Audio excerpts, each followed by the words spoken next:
படிக்கும் போதே மறைமுகமாவே நீங்க அரசியல் ஈடுபட முடியாது. எப்படின்னா ரொம்ப சிம்பிள். நீங்க ஒண்ணு இல்லை, நீங்க டெய்லி இந்த நியூஸ் பேப்பர்லாம் படிங்களேன். படிக்க படிக்க உங்களுக்கே தெரியும், ஒரே செய்திய ஒரு நியூஸ் பேப்பர் ஒரு மாதிரி எழுதுவாங்க, அதே செய்தியை இன்னொரு நியூஸ் பேப்பர் இன்னொரு மாதிரி எழுதுவாங்க.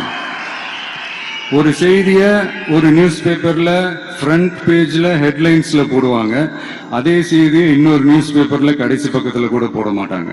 இங்க நியூஸ் வேற, ஒப்பீனியன் வேற, செய்தி வேற, கருத்து வேறங்கிறது உங்க எல்லாருக்குமே தெரிய வரும்.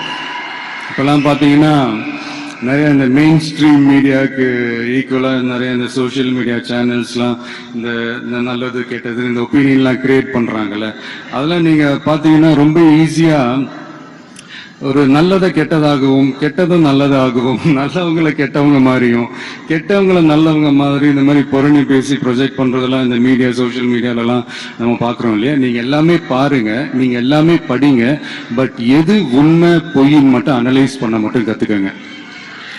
அப்பதான் இது உண்மையிலே நம்ம நாட்டில் என்ன பிரச்சனை, நாட்டோட மக்களுக்கு என்ன பிரச்சனை, இந்த சமூக தீமைகள் பத்திலாம் உங்களுக்கு தெரிய வரும். அது தெரிஞ்சுக்கிட்டாலே இந்த ஒரு சில அரசியல் கட்சிகள் செய்யற இந்த பொய்யான பிரச்சாரங்களை எல்லாம் நம்பாமல்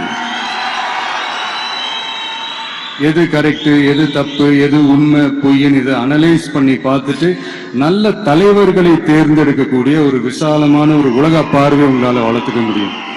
அது வந்துட்டாலே அதை விட ஒரு சிறந்த அரசியல் வேற எதுவுமே இருக்க முடியாதுங்க. அதை விட நம்ம நாட்டோட வளர்ச்சிக்கு நீங்க செய்ய போற அந்த பங்களிப்பு வேற எதுவுமே இருக்க முடியாது. ஃபைனலா ஒரே ஒரு சின்ன விஷயம், friendship adds fragrance to life. அதுல எந்த மாற்று கருத்துமே கிடையாது. ஒரு கட்டத்துக்கு அப்புறம் பேரண்ட்ஸுக்கு அடுத்தபடியா, இன்னும் சொல்ல போனா பேரண்ட்ஸை விட அதிகமா நண்பர்களோட டைம் ஸ்பெண்ட் பண்ணக்கூடிய அந்த ஒரு சூழ்நிலை ஏற்படும். அதனால நல்ல நண்பர்களை தேர்ந்தெடுங்க. நீங்க கேட்கலாம்.